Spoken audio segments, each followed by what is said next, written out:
Halo teman-teman semua, salam jumpa. Kali ini saya ingin membahas tentang masalah keuangan Barcelona. Jadi kita lanjut lagi membahas tentang keuangan Barcelona karena ini sangat penting.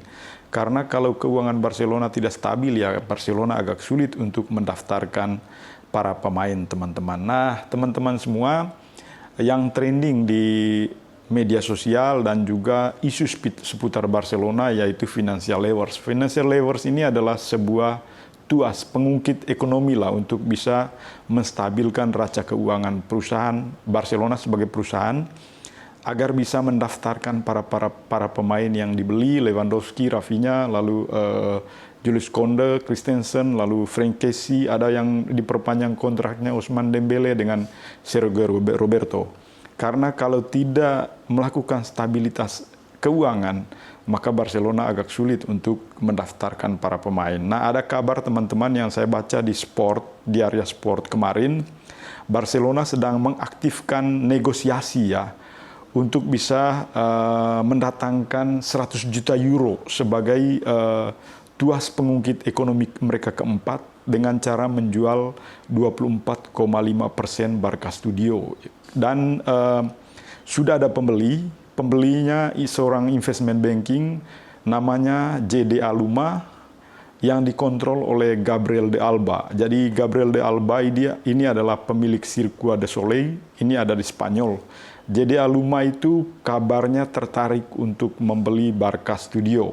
Nah teman-teman, di tuas pengungkit ekonomi ketiga dari Barcelona juga mereka sudah menjual 24,5% Barca Studio. Itu artinya Barca Studio Barcelona itu sudah dijual sebesar, jika ini punya pembeli yang jelas, maka Barcelona sudah sukses untuk menjual hampir 50% Barca Studio. Itu artinya Barca Studio itu 50%-nya dikontrol oleh Barcelona, 50%-nya dikontrol oleh pembeli mereka, salah satunya adalah JDA Luma jika JDA Luma jadi. Nah pertanyaannya teman-teman adalah apakah semudah itu Barcelona menggadaikan idealisme kepada investor hanya untuk menaikkan income mereka. Jadi menurut saya teman-teman ini sesuatu yang wajar dalam sebuah korporasi. Kita mengandaikan bahwa Barcelona adalah sebuah korporasi bola terbesar dunia dan secara akuntansi, secara keuangan, ini hal yang dilakukan oleh manajemen jika sebuah perusahaan itu sedang dalam krisis atau kekeringan likuiditas. Kekeringan likuiditas itu teman-teman tidak ada uang di dalam operasional perusahaan. Oleh karena itu, dia wajib untuk menjual aset-asetnya yang tentu aset-asetnya yang berharga, yang aktif, yang punya valuasi yang lebih baik lah, yang bisa dibeli oleh banyak orang. Nah, teman-teman semua, kita tahu bahwa dalam 2 bulan ini Barcelona sukses untuk menjual 3 aset besarnya, yaitu TV rights-nya 10% pertama dengan 15% kedua ke Sixth Street. Itu dengan total income untuk 3 tuas pertama itu 867 juta euro, dan kalau ditambah dengan sekarang kan dia mencapai 100 juta, itu sekitar hampir 1 billion teman-teman. Coba bayangkan dalam 3 bulan, 2 bulan saja sudah mendapat 867 juta euro. Nah jika ini yang keempat ini sukses, maka Barcelona sudah berhasil untuk mendapatkan sekitar 1 billion hanya dalam rentang waktu 3 bulan. Hebat kan manajemen?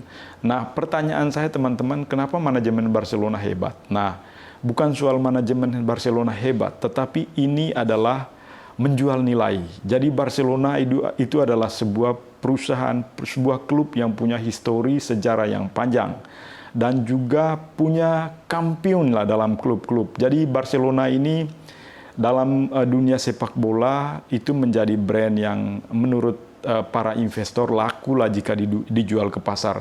Kita tahu mega bintang Lionel Messi lahir dari Barcelona, ada La Masia di sana, ada Andres Iniesta, ada Xavi, ada pemain-pemain top yang punya nama besar di mata dunia. Begitu juga pelatih-pelatih top seperti Pep Guardiola, lalu Luis Enrique itu semua lahir dari Barcelona, dan Barcelona juga punya La Masia dan dia punya nama besar. Nama besar itu yang dijual oleh ke investor teman-teman, dan wajar jika investor dalam 2-3 bulan mampu untuk membeli atau juga mampu untuk menjual aset-aset Barcelona, karena aset-aset Barcelona ini aset-aset berharga.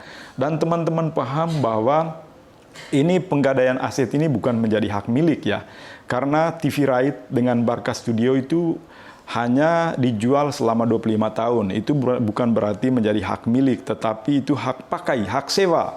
Jadi pada 25 tahun nanti itu semua aset-aset itu dikembalikan ke Barcelona sesuai dengan perjanjian yang ada sekarang.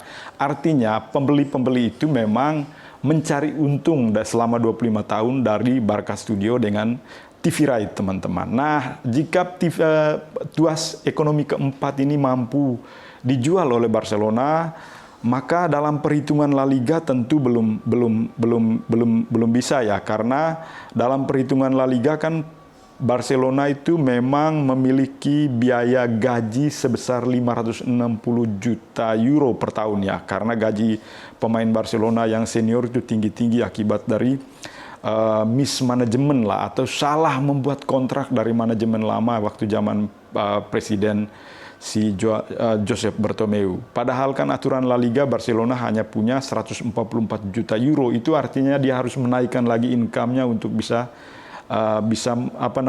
memenuhi syarat salary cap-nya La Liga lah. Lalu yang kedua ya bisa dengan cara menjual pemain seperti Frenkie de Jong dan Memphis Depay. De Jong gajinya 22 juta euro ya, wajar kalau isunya sekarang mau dijual. Dan kalau tidak dijual, De Jong harus bisa memangkas gaji 40-50%, ditambah dengan gaji para pemain-pemain senior seperti Busquets, Gerard Piqué, Jordi Alba itu harus dipangkas. Karena kalau tidak dipangkas ya agak sulit juga Barcelona untuk bisa mendaftar para pemain. Oleh karena itu teman-teman, jangan terlalu pesimis dengan menjual aset-aset Barcelona, karena penjualan aset ini bukan sebuah menjadi hak milik sebuah investment banking atau sebuah perusahaan ya, tetapi itu hanya hak pakai selama 25 tahun seperti dalam obligasi yang diterbitkan oleh korporasi atau perusahaan di Indonesia dan beberapa perusahaan global lah teman-teman.